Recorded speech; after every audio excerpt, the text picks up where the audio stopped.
This is 365 Sports, powered by Sikkim365.com. Welcome to the Triple Option. Here's your host, Paul Catalina. Welcome in.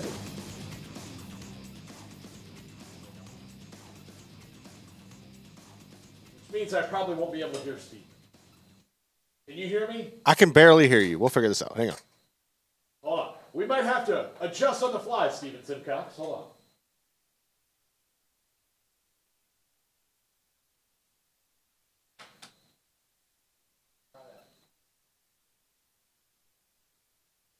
Check. No, I can't hear myself at all. I can hear you now pretty well. There, hold on. There, wait. Hold on. There we go. All righty. I'm just going to have to hold the headphones like this until we get to the break. So, Steven, how are you? And apologies to our audience that we just had an unforeseen snafu to start out. I'm doing well, and I'm glad that you're playing injured and fighting through it for me by holding the headphones in a certain way during the segment. Yeah, it's well, look, live YouTube. You know, that's how it goes.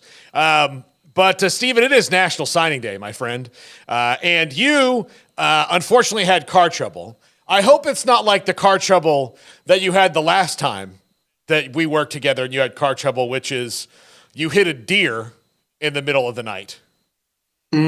Correct? You hit a deer like going back from work? Yeah, it was a Friday night, and I was coming back from work and hit a deer, and that was not ideal. The deer was like so I've heard people describe hitting a deer before, and I didn't really understand what they meant, but after I did it, I totally understand. Like, you don't really see them. I mean, like, it was just, I was driving and I saw it. I briefly saw it on the road, and then it was in my windshield. And then it went flying. And then I pulled over and I was like, I thought I could make it to this convenience store up the road, and I started driving and quickly realized I couldn't do that. And so I pulled over to the side of the road, and I kind of had a freak out moment of I didn't see the deer anywhere. I couldn't find the deer, and a cop was coming, and I was like, are they going to believe me? Because I didn't know where the animal was. And the cop pulled up, and he was very nice, and he was like, well, you have fur in your hood. So I think your story, your story checks out. Yeah. And I said, well, yeah, that's true. So it all ended up being okay, but yeah, it wasn't my favorite experience driving. Probably not top 5 either. No. Were you worried about having a potential Tommy Boy experience? Yeah, that's always a possibility. As I retell the story, I should probably make it more and more dramatic and make me look like a hero, and maybe rip my jacket off or set something on fire. It was quite the moment. Have you been in an accident, Paul? Like an automobile accident before? I've been in several. You know, okay. If you remember, when we were at the radio station, I was in one that was completely. Actually, I've been in 2 in the last, let's say, 8 years. Both not my fault. I was in one in high school that was kind of a shared responsibility thing. And then I was in, I had somebody rear-end me in college, but it was like in a parking lot. It wasn't that big of a deal, you know. I was in one a few years ago on the way to the pregame show, and somebody ran a red light. And that was really scary, but everything turned out okay. But the one that was really scary was I was on my way back from a remote in Catalina, and I was in the station van, and there was an accident on the other side of the road, and there was a car hauler in front of me, and he pulled over to the right because there were police cars coming to deal with that accident, and then he stopped. So I stopped, and then the car behind me rear-ended the van, knocked me into the other lane, and knocked me into another truck, and I spun out in a very large van, seeing my life flash before my eyes. And then Smokey had to swing back around and come and get me. My favorite part of the whole experience was not the almost dying or the like ensuing 12 panic attacks in a row, like while the cop tried to calm me down and like said, "You're okay. Look, you're walking. You're doing this." I'm like, "Am I walking? Are you alive? Is this real?" Am I in a dream? Yeah. I'm like, I'm pretty sure I'm dead. That was terrible.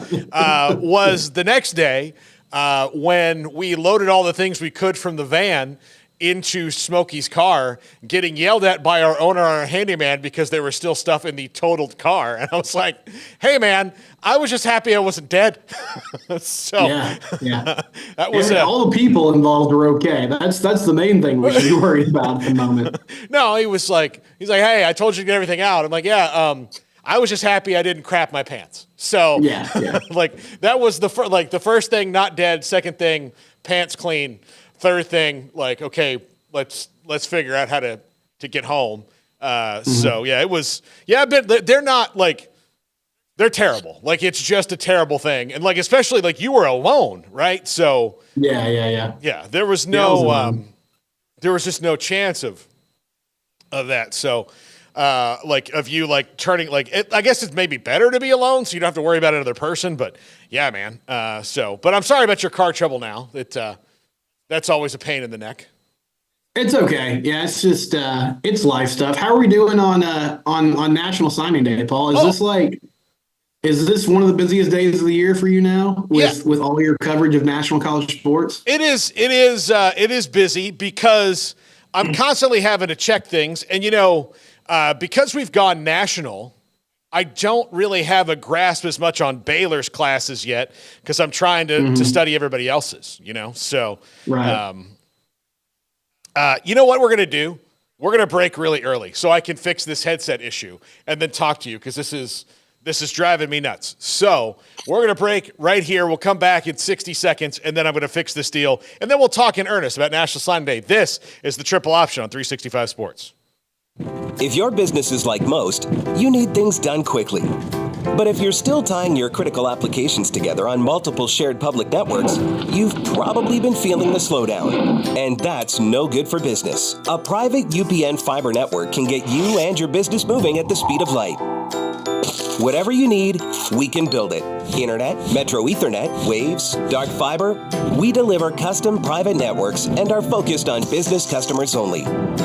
Our next generation 100% fiber optic infrastructure offers you low latency and ultra scalable bandwidth with speeds up to 100 gigabit to run your critical applications. Your connection won't be limiting your performance anymore. It's diverse and scalable, so it can grow and change as your business grows and changes. And with a secure carrier-grade private network, you'll have all the reliability you need. Contact UPN today to learn more. Fast just got faster. This is 365 Sports, powered by Sikkim365.com. Welcome to the Triple Option. Here's your host, Paul Catalina. All right, welcome back. Here we are again. I had it fixed, and now it's not. So, all right, here we go. All right, Steven, today is a weird day in that we have, it's signing day. We're trying to get everything right. We started this Zoom meeting, Garrett and I, too early. So now it's going to end and we have to send you a new one. So in a few minutes, we'll do that. But first off, and I'm going to see if I can go in here and maybe hear you through the computer speakers. So Steven, it is National Signing Day. You asked before if this is kind of crazy. It is, because I'm trying to figure out Ohio State and Oklahoma State and TCU. There's just so many different ones that I'm trying to figure out and follow the national thing. And I've never been a fan of signing day because it's a lot of hype for unproven stuff. But it is super interesting. Yeah, it's definitely interesting. I mean, I guess you could compare it to draft day for college football fans, but I think there's a couple of things that have taken, the wind out of the sails of signing day to a certain extent. One is just the fact that we talked about the comparison to the draft, but while there is volatility in the draft, and you don't really know what you're getting, at the same time, you have typically 3 to 4 years of college production that you can look at and scout and watch and say, okay, this is how this player did against competition, high competition, especially if they're from one of the blue blood schools where they're probably playing at the highest level of the sport.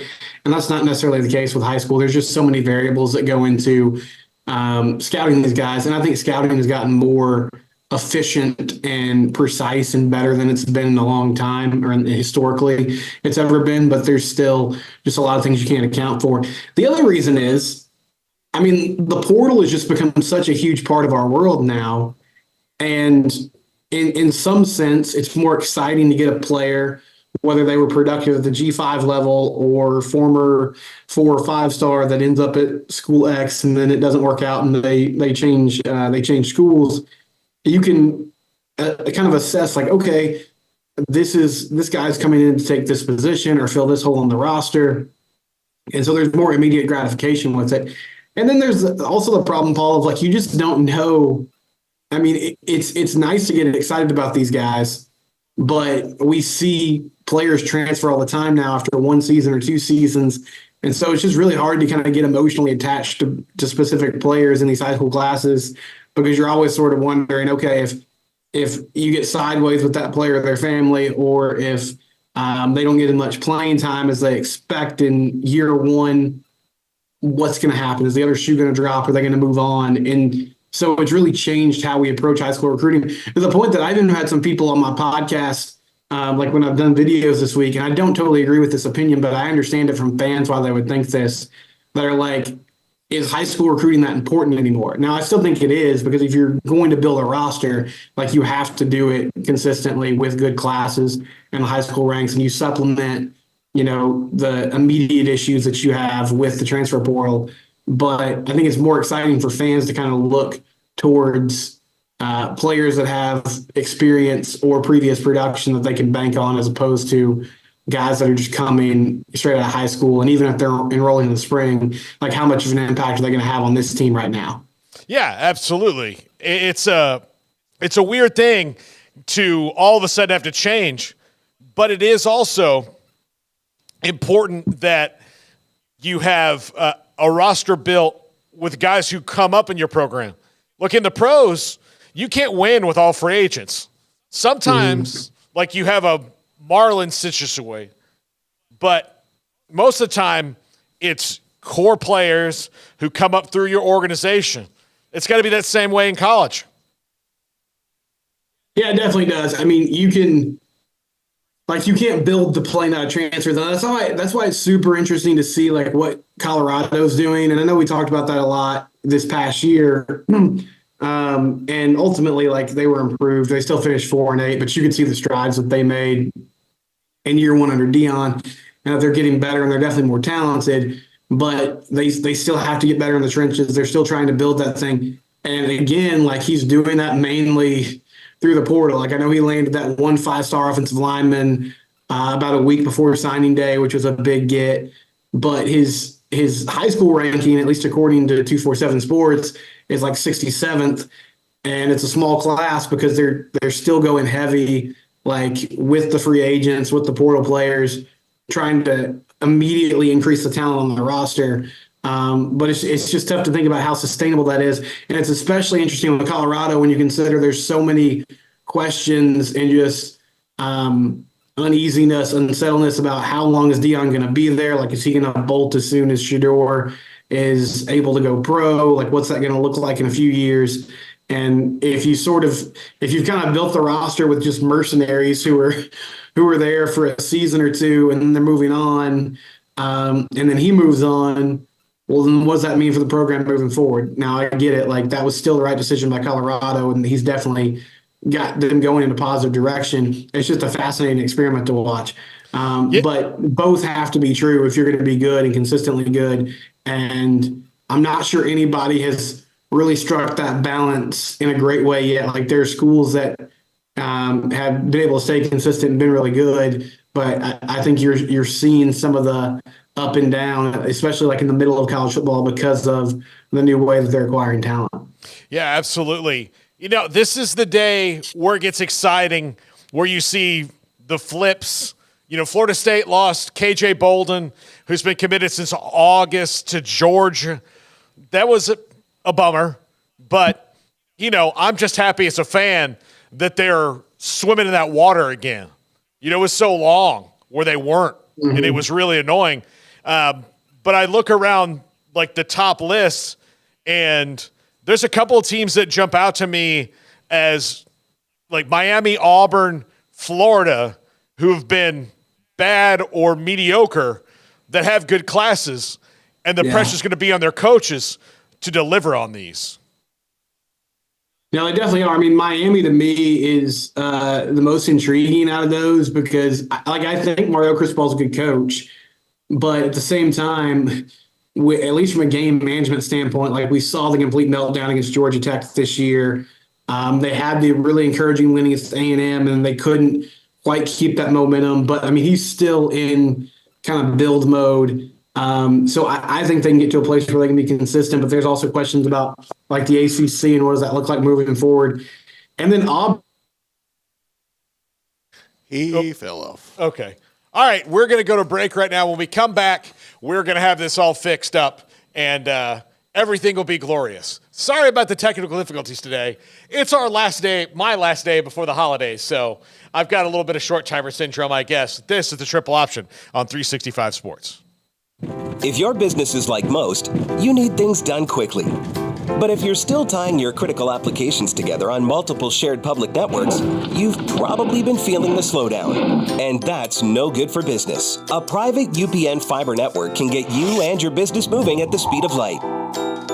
Whatever you need, we can build it. Internet, Metro Ethernet, Waves, dark fiber. We deliver custom private networks and are focused on business customers only. Our next generation 100% fiber optic infrastructure offers you low latency and ultra scalable bandwidth with speeds up to 100 gigabit to run your critical applications. Your connection won't be limiting your performance anymore. It's diverse and scalable, so it can grow and change as your business grows and changes. And with a secure carrier-grade private network, you'll have all the reliability you need. Contact UPN today to learn more.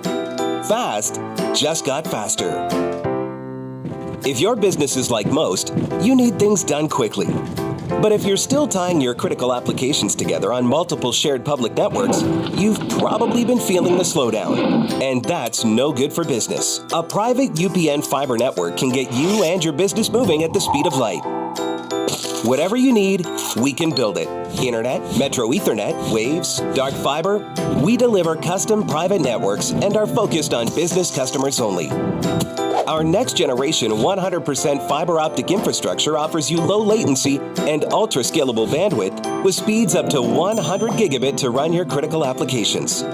Your connection won't be limiting your performance anymore.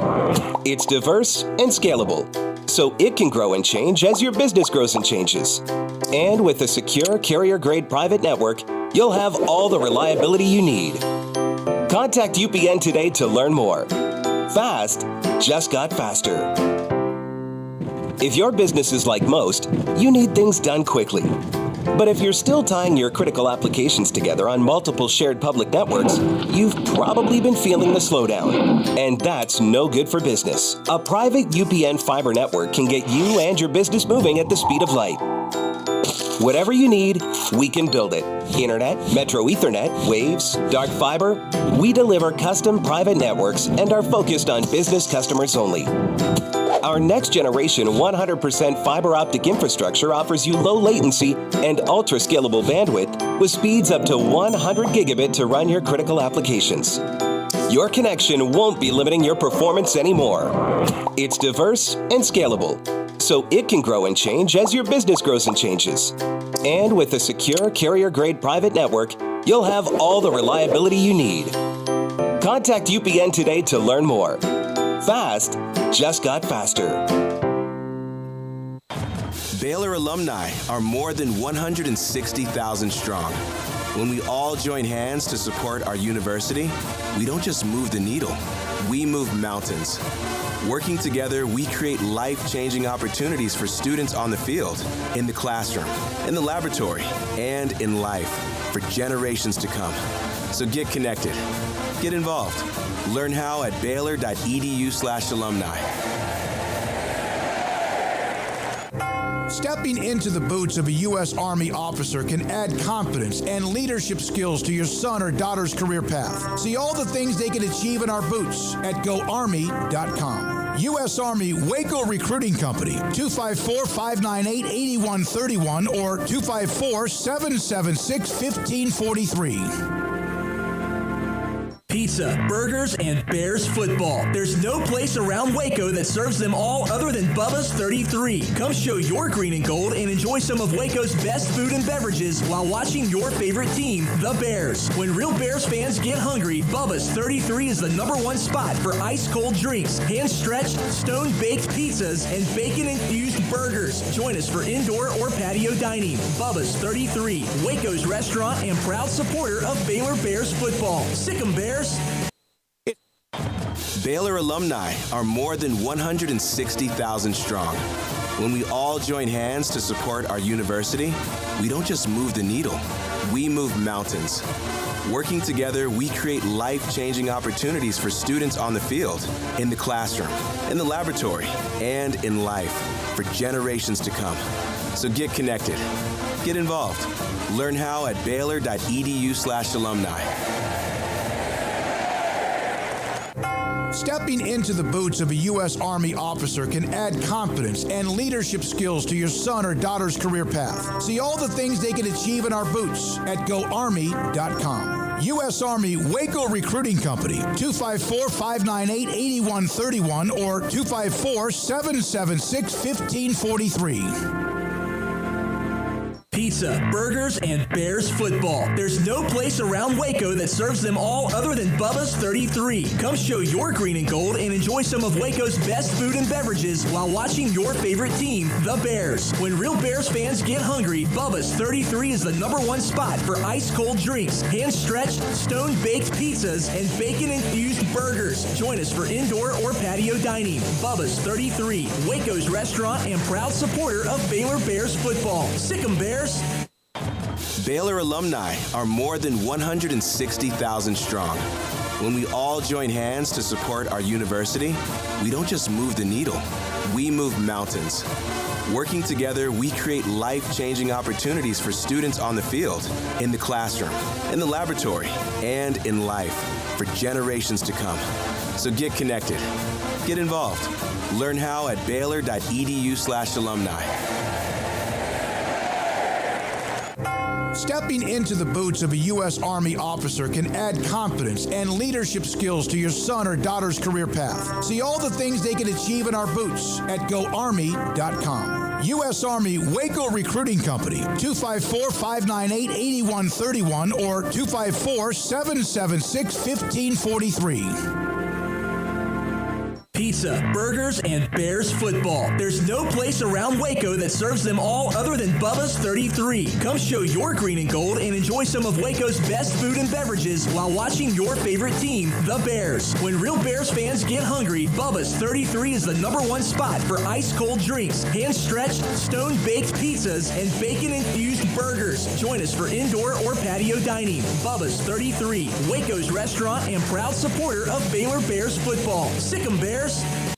It's another time to speak with Samantha Duvall from TexasBeefHouse.com, handles the marketing and someone that you will talk to a lot when you do call for the great product of the Texas-raised Wagyu beef. It's college football season, tailgating, it's a big deal. People love to put beef and pork and chicken, etc. on the grill. Let me know what you have. We've got everything. If you've got a morning game, you can get our breakfast sausage or our bacon. You can tailgate with some breakfast tacos. If you've got an afternoon or evening evening game. We, of course, got our hamburger patties, their half-pound patties, 4 patties to a package. And we even have jalapeno and cheese patties. They're amazing. They'll blow your mind. Just that extra flavor, not too spicy. They have a high-heat cheese so they don't melt on the grill, and our patties don't shrink up on the grill either. Anytime you order, use our code STICK'EM10 to get 10% off your order of $100 or more. Where is the best beef in Texas? Your house. When you order from Texas Beef House, unleash the flavor of Texas-raised Wagyu from our pasture to your plate. That's Samantha Duvall, TexasBeefHouse.com.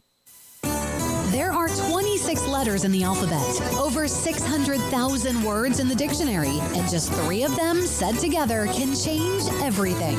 Let's order pizza. Those 3 words lead to dough made from scratch and 3 fresh signature cheeses that blanket golden crust in a heavenly melt on Marco's Pizza that'll blow your mind. So visit Marcos.com to order and stop by Marco's Pizza in Belmead, China Spring, Woodway, and in Robinson. Marco's. Pizza lovers get it.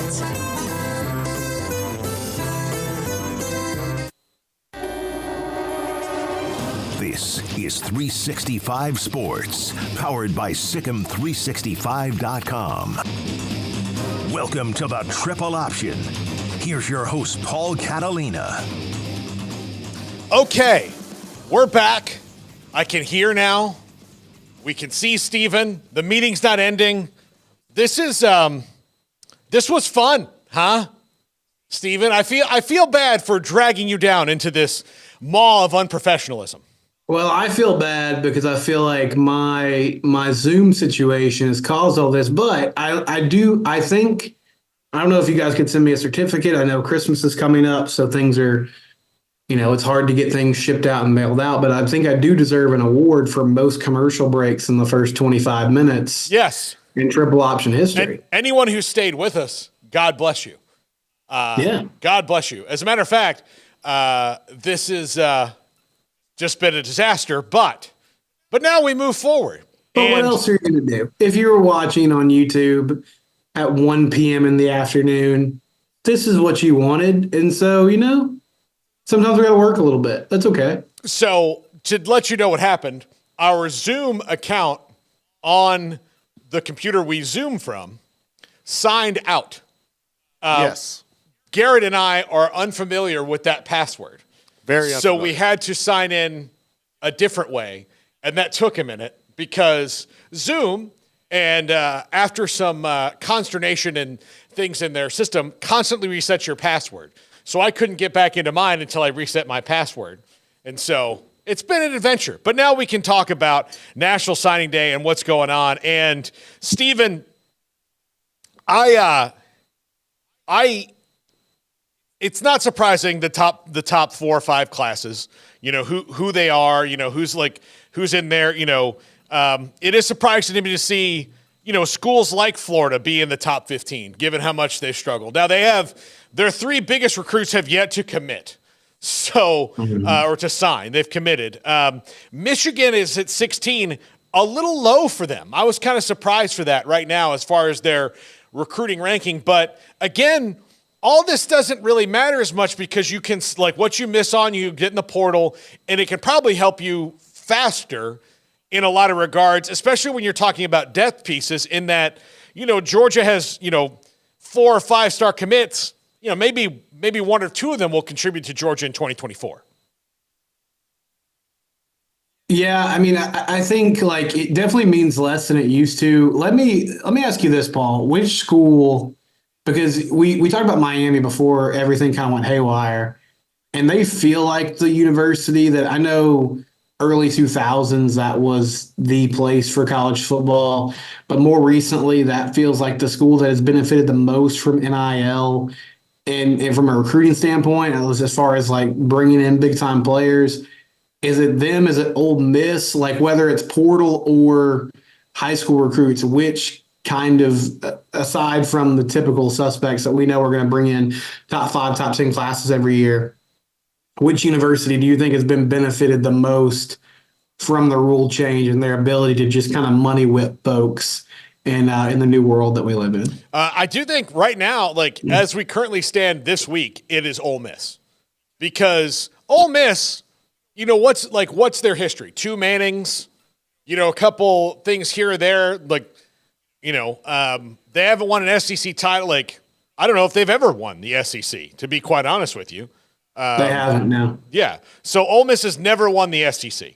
But Lane Kiffin has now turned them into a place to go. And they've got a class at 21 right now based on 24/7's rankings, and they've got 11 four-star commits, but they've had the best portal class so far, and they're going big, and they're winning out of the portal. That's a 10-2 team this last year that was right on the outside, would have been in the 12-team playoff this year. So how do you ensure you get back, get the best class you can coming back of veterans, and then you mix that in with the recruiting?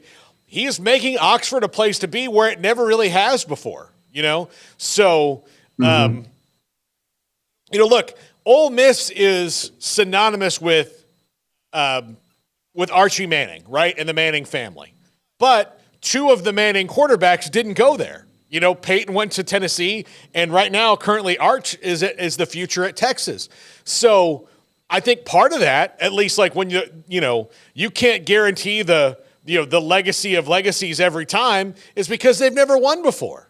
They've never done that. So Tennessee has. Texas has won their conference. Now they haven't won the SEC, but I mean, maybe they're about to. We don't know. We'll see what happens here in the near future when they go there next year. But yeah, Ole Miss to me is the it's not a brand name other than the fact that, if you think about like old school college football, like, they have, some tradition there. But as far as winning, and when I say tradition, I just mean atmosphere, because they don't have, they've not ever won their conference. So.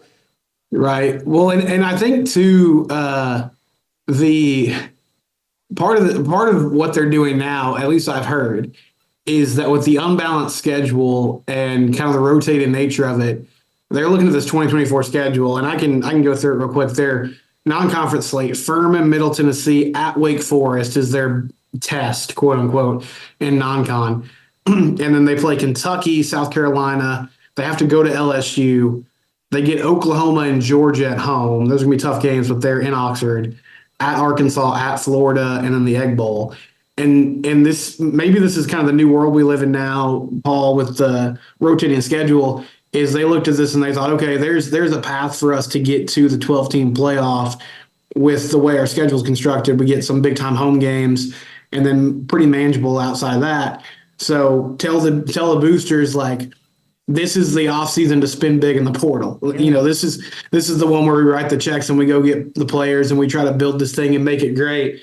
And that's another variable to kind of factor in. But it does certainly feel like they've kind of pivoted to we're going to allocate a lot of our resources towards the transfer portal. And I mean, that makes a ton of sense for a school like that. That's probably not going to end up with top to 5 to 10 high school recruiting classes year in and year out. Yeah, the way that they've got to be looking at it right now is, look, if you go 1-2 against LSU, Oklahoma, and Georgia, right, you're probably 10-2 at that point. Like, that's your record. 10-2 at the SEC is going to get you in the top 12. Like, if it doesn't, then that means somehow everyone in the world is at 10-2, but, and we're going to see that happen with these gigantic conferences where no one plays each other all the time. But, there's going to be weird one-offs. But if you're 10-2 like they were this year, and again, winning at LSU is going to be tough, but if they have a better roster than LSU, then they've got to feel confident. They beat them this year at home. They played Georgia well for a half, and they've not ever played Oklahoma, in the recent past. So I don't even know how many times they've played all time, if ever.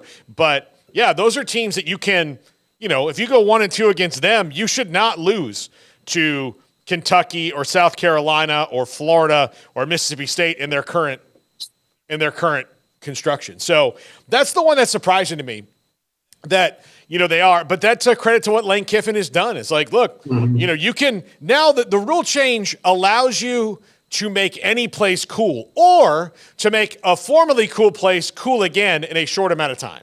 I think Texas and Florida State are good examples of that, in that, like, under Tom Herman and Charlie Strong, Texas was not cool anymore. Like, they they were getting good high-ranked players, but they weren't putting players in the league. They weren't cool. In the post-Jimbo era, Florida State had completely fallen out of the, being that. But Texas and Florida State, legacy, power, blue blood, whatever you want to call programs, are able to, the portal and high school recruiting combined, be cool again.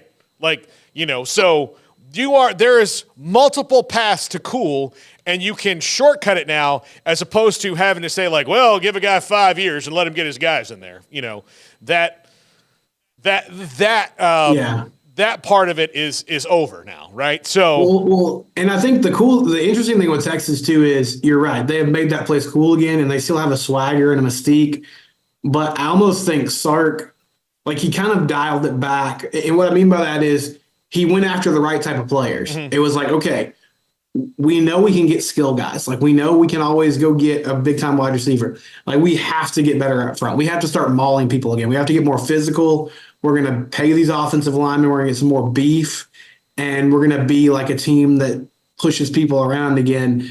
And that's really changed the calculus for them because now, Quinn Ewers can stand back there in the pocket and make plays, and Adonai Mitchell and Xavier Worthy can run free, and they can run long developing routes because they know that O-line is going to protect their quarterback. And so that was a huge shift. And then I guess the other team on that list, Paul, that maybe is going to get cool again is Nebraska because Matt Rule has done a really great job. He goes and gets Dylan Raiola, the 5-star quarterback, towards the end of this signing period.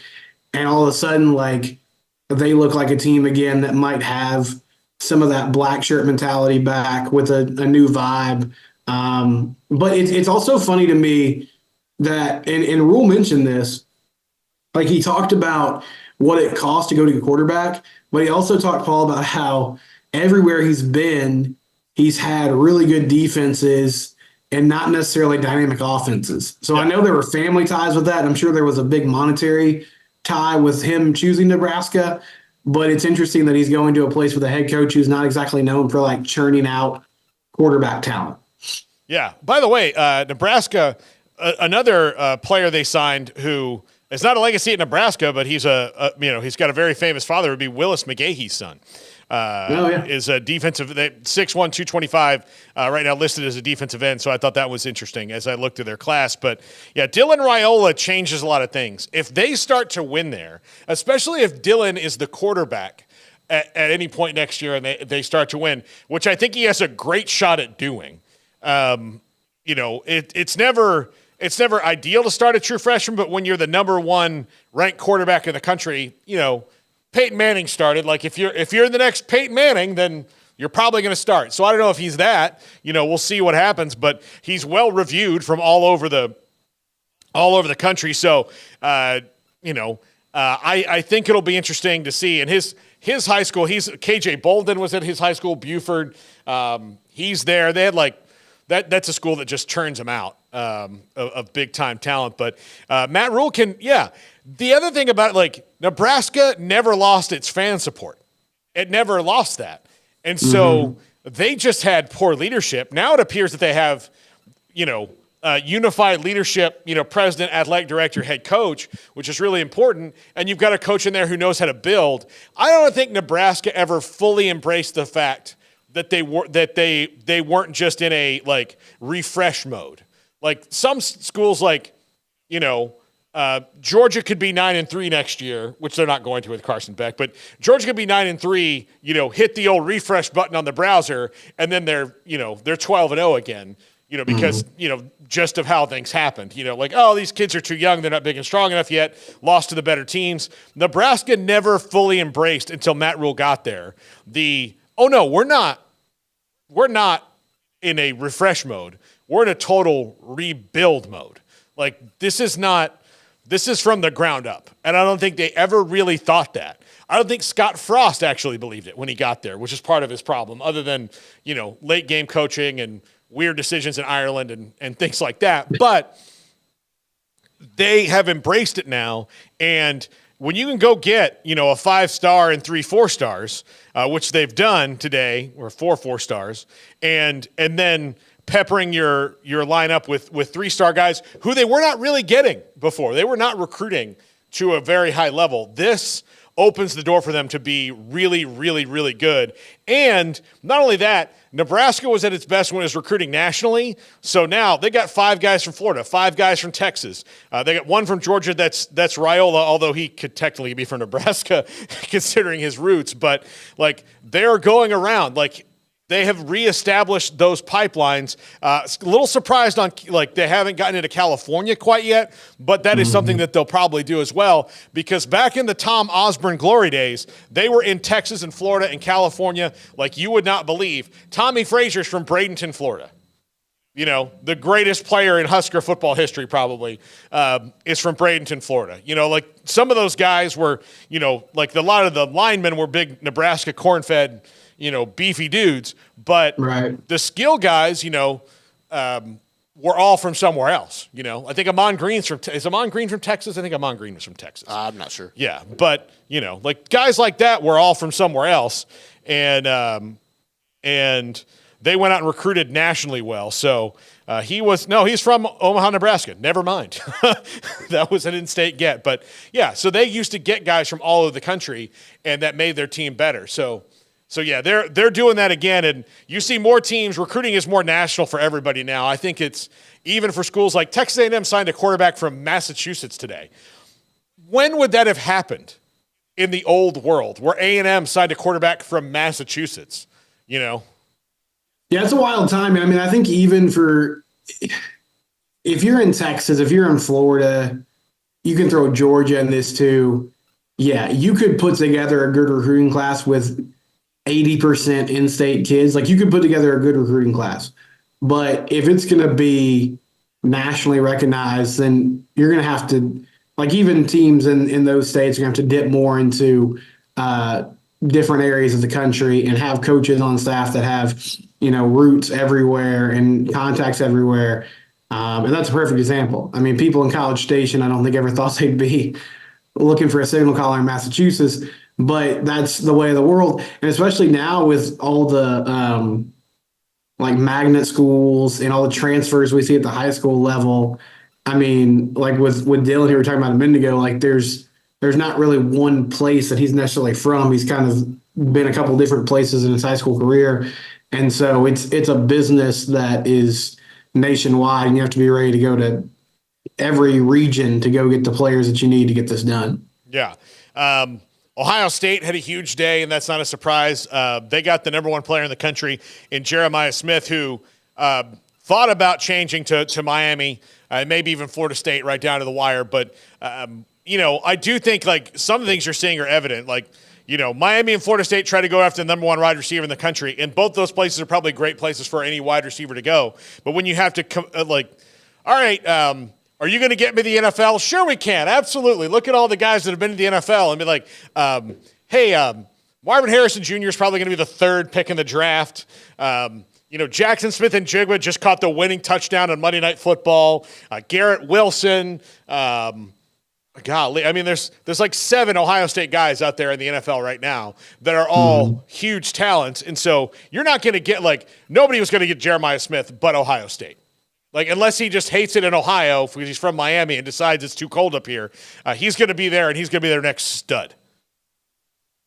Yeah, they've become wide receiver U, and I mean, I think today's a good sign for them that even though there's a lot of, from the fan base, there's a lot of chatter about Ryan Day and his ceiling and what he can do, and I mean, it's really just, can they beat Michigan? Like, that's the question. They've handled their business against everyone else. It just comes down to that game that everybody talks about each year, which will be in Columbus this next season. But the recruiting business there is not slowed down at all. So they should have talented players.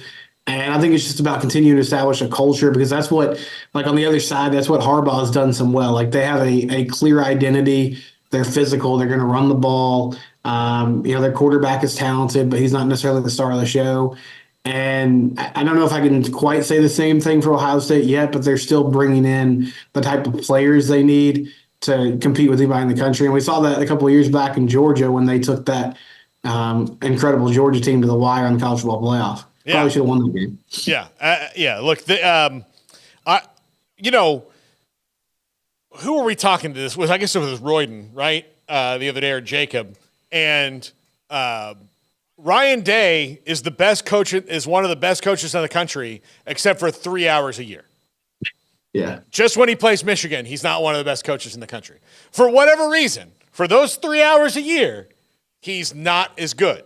Like, he just hasn't figured them out. Or Jim Harbaugh's figured Ryan Day out. And that's a bit of a problem for them. But now the best news for Ryan Day is it doesn't matter anymore. If you keep doing what you're doing and being the best coach for 11 games and not for one, you're going to be in the playoff. You're Ohio State. You're going to be in the playoff. You may lose to them once. Now that's going to eventually irritate your fan base because they can be like, yeah, man, I love these 3 national titles we won, but really pisses me off that we're not beating Michigan. But, yeah, Oregon killing it as usual. They're killing it in the portal as well. Dan Lanning's probably about to build something there. But that's a team – Oregon is the most interesting team in the country to me in that they have been on the outside just ready to get their card punched into the blue blood club, and they're just still there like, all right, no, like, nope, right there. They're right there, and they can't get in. They are just knocking on the door, and they've had multiple opportunities, and they have not done it. I think that – and then part of the reason is, for whatever reason, that program with all this Nike money can't keep a head coach. And sometimes even loses. Like, Baylor got Matt Rule over Oregon. When Matt Rule was in the water from Temple, Oregon wanted to hire him, and Baylor kind of ran an end around on him and got Matt before Oregon did. So now if they can actually keep a coach like Dan Lanning there for a long time, they might be able to do this because they are crushing it at roster building right now. They are, and we don't know how heavy that interest was with A&M, but they at least staved that off, regardless of how it played out. I think one thing that stuck with me about Oregon that I had never really thought about, I was talking to Brian Smith this week, who's he's our scouting analyst for Locked On, and I was asking about Andy Avalos because Andy Avalos, the new DC for TCU, spent some time there, and of course was the head coach at Boise State. And so one thing to know about Oregon guys, like anybody that's been on staff there, they understand how to recruit nationally, maybe better than anybody, because there's just not much local talent. Now, you have the West Coast, right? So you can dip down to California, and that's a huge part of what they do. But bottom line is, like, they might be a school that is uniquely qualified and is more experienced in playing in the new world of college football than most, because as you said, they're an outsider. They haven't been a blue blood. They've kind of had to be creative. They've cycled through coaches, and everybody there has always had to recruit nationwide, which that's becoming more and more prevalent across the country everywhere. But they don't have that built-in talent pool that they can just pick and choose from each and every year within the state. And they have, outstanding money and backing with the Nike interface there. So it ran into a really tough Washington team this year, but it definitely feels like with Dan Lanning, that's the group that has the highest ceiling moving forward with everything that's pointing in the right direction and going their way. It's just a matter of continuing to acquire talent. And again, like we talked about Ohio State benefiting from, you're no longer really in a situation where one loss can kill your season like it has in the past in college football. And maybe that's something that helps Oregon too. But that being said, like we all thought they were going to, or a lot of people thought they were just going to roll over Washington in that Pac-12 championship game, which was kind of like a playoff game, a de facto playoff game, and they couldn't find a way to win that one. Yeah. By the way, Steven, let's talk about the Big 12 for a second. The highest ranked class so far, according to 24/7 Sports, is Texas Tech. And they in Colorado have signed the only 2 5-stars that will be entering the league next year. Texas Tech signed Micah Hudson, who'll be on 365 Sports later today. And Colorado, who doesn't have that many commits, has Jordan Seaton from IMG, an offensive lineman that has not signed officially as of yet. But that should make their class move up. But Tech is 22nd. TCU right now ranked 31st overall and second in the Big 12. So this is I'm not going to say this is not good for the Big 12, but you see where things are going in that, you know, when the overall rankings, there are two in the top 20. There are 2 ACC teams and Notre Dame, and the rest are all SEC and Big Ten. So, yeah, I mean that's certainly the way of the world. I feel like with the Big 12, it's just gonna be a question of what can you do in the portal and how can you develop. Now, I will say like Joey McGuire is just a really dynamic guy. Of course, we know that well, and he's a great recruiter. The Micah Hudson deal was outstanding. Like scouting him early, getting him to commit, and then holding on for dear life while everybody sort of threw themselves at him late in the process and tried to convince him to make another decision. A really good get by Texas Tech and that coaching staff. That being said, it's still a receiver, and I think like it sort of speaks to the Big 12's issue. And I think Micah Hudson's gonna be a dynamic player. I think he's gonna be fantastic. But Paul, like we know for a long time, the narrative around the Big 12, and this was pre-Texas and Oklahoma exit and all that, but it was this idea that just physicality, like physically they couldn't stand up. They didn't have those nasty defensive linemen and offensive linemen up front. We're still seeing that. Now, I think there's some schools with some high ceilings. I mean, Tech with Joe McGuire, and they have good NIL backing. Like maybe that's something that they can continue to build. TCU's right there in DFW. It feels like Sonny Dykes and his staff, at least right now, have pivoted more towards let's go after the portal. I think they really tried early in this cycle to go get guys like coming off that national championship. They were like, okay, well, these 5 stars are going to coming off national championship appearance. Excuse me. These 5 stars are going to listen to us now. These high 4 stars are going to listen to us now. Even guys like Bryant Westco in our backyard, like we're going to get it done. And they struck out on a lot of those guys early in the process, and then they kind of had to regroup and resettle and go at it again. But the school that's fascinating to me because they've only had 1 year technically in the Power 4, Power 5, whatever you want to call it. And you were there earlier this year, Paul, is UCF. Like I think that could be the team that has the ability to really ramp this up with their location and their alumni base and everything they have going for them. And so those are the ones that come to mind that could buck that trend. But it's certainly concerning that you're not really pushing anybody in the Power 2 at the moment with what you're doing from a high school recruiting standpoint. Yeah, they're not right now. That like it is going to be you mentioned they've got to be portal heavy.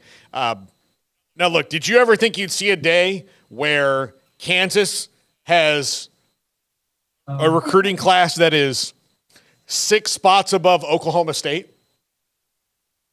No, I didn't. And I mean, and that's with a coach that's not exactly like Lance Leipold's a great coach, but I wouldn't say he's Mr. Charisma, you know, like that's not necessarily his bit. And I mean, I think KU's doing a really solid job. They went in, I know Jeff Grimes didn't work out at Baylor, but I think he's a smart mind. I think he's a good offense coordinator. And so they were able to replace their last OC with somebody who makes sense. That's a school with a lot going for them. And it feels like for the first time ever, they kind of want to be known for more than just, hey, we're here for 3 months before basketball starts and we turn over all our attention to Bill Self and company. Yeah, no. So yeah, it is amazing that, and look, I also think that when you look at some of these, like who are the best developmental coaches? You know, Matt Campbell's got the 9th ranked class in the Big 12. That's usually what he has. Like, you know, he's usually not like, you know, he'll have a couple guys like, oh, wow, that guy went to Iowa State, but he's got 21 3-star prospects in there. But he's a really good developmental coach.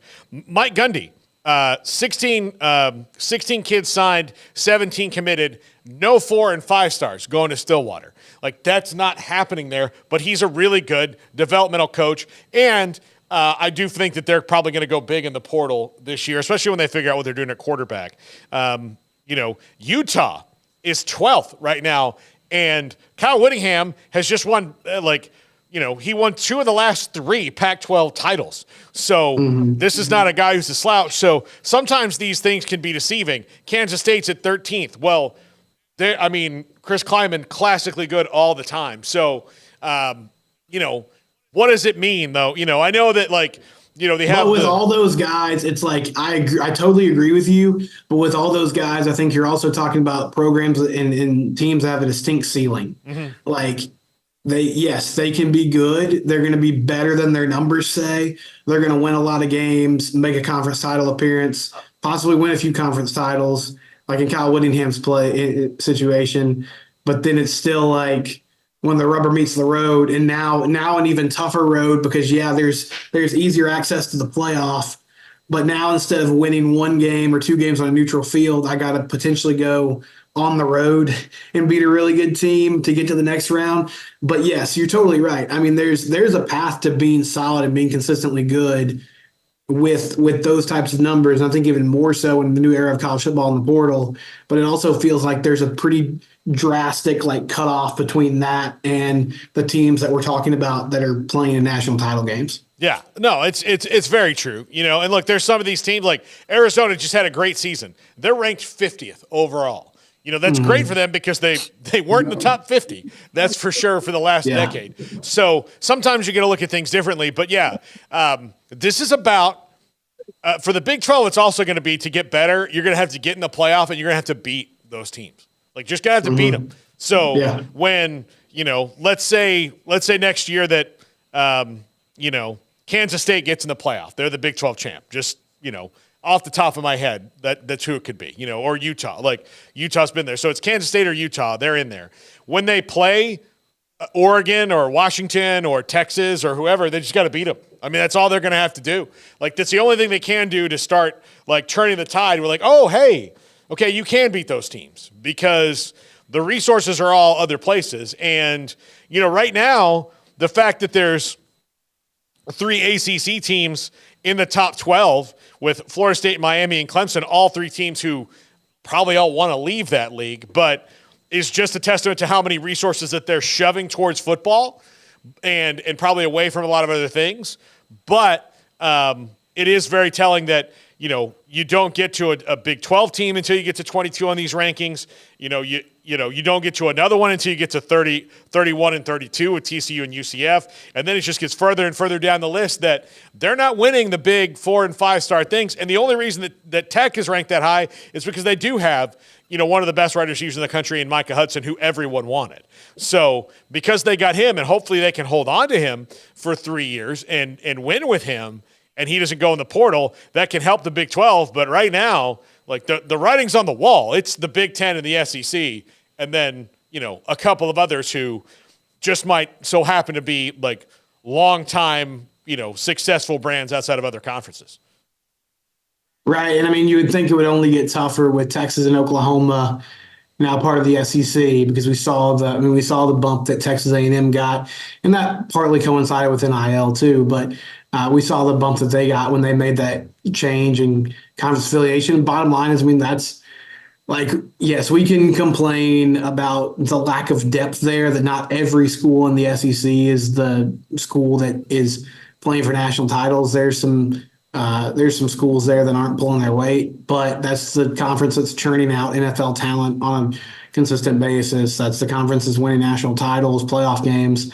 And the Big 12, they're going to have to change that narrative by winning. That's all you can do, winning and convincing people that, hey, this is legitimate. It's everything else is kind of a hype machine. It's just noise. You can play big time football in the Big 12 as well. Yeah. Absolutely. Steven, thank you so much. Happy holidays. Merry Christmas. Happy New Year. Good luck with Christmas morning and what a zoo your house is going to be. Although that's fun, right? It's not your first one. So what time do you need an alarm on Christmas morning, or do you have human alarms on Christmas morning? No, I have human alarms. The issue we're going to run into this year is my 1-year-old. He wakes up at 5:30. I mean, that's just when he wakes up. He sleeps through the night, but he wakes up at 5:30. He's ready to go. And so, I mean, I can get him up and he's not going to care about the presents, but then I assume the other 2 will hear him and then they'll also get up. But that's okay. I mean, it's all about resetting expectations, Paul. It's going to be fun. It's going to be an early morning, but that's part of the bit. And you just roll with it. Yeah. But the other 2 won't sleep anyway. Yeah, they're not going to sleep. They're going to be ready to roll, and they're going to want to get down there and see what Santa Claus brought them. And I'm happy to let them go down and see it. Here's the move that I used to pull is I would be awake. And my father would always be, he was an early riser. He wasn't very like he would sleep like the dead for like an hour at a time, and he'd wake up. He was always through his life not a very like consistent sleeper. Mm-hmm. But I would just sit in my room and wait to hear him moving around, and then I would like wait for the second time, not the first time, the second time that he'd go by, and I'd be like, "Oh, are we up now? Is what's going on? Is it time? Is it time? All right, I guess we're getting up. All right, let's I mean, look, if you're up, I'm up. Everything ready to go. I mean, it's not. I don't know if it ever fooled him, but especially when I was little, it was. I thought it was a pretty clever move. Like, that's a good scheme for a young person. Don't just hear the first time and go, ooh, they know. Like, I would sneak out and try to see Santa in the middle of the night, right? And doggone it, missed him every time. But I would in the morning, like, hey, well, I guess if we're up, we'll just wait. Me and you, we'll wait on Mom and Laura. We'll be all right. So, and my sister. So it was, that's the move I used to pull. But anyway, Merry Christmas, Stephen. Hope you have a great one. And I will talk to you in 2024. Thank you, Paul. I appreciate it. All right. We have loaded up signing day. We've got Jaden Porter. We've got Kobe Black. We've got, oh my gosh. Who am I forgetting? Oh, we got Micah Hudson, a 5-star Taylor player. Tatum. Yeah. Oklahoma running back. We've got Jeff Traylor today. I mean, we are loaded up on the show today. It's going to be fun. Thank you for putting up with the technical stuff if you did.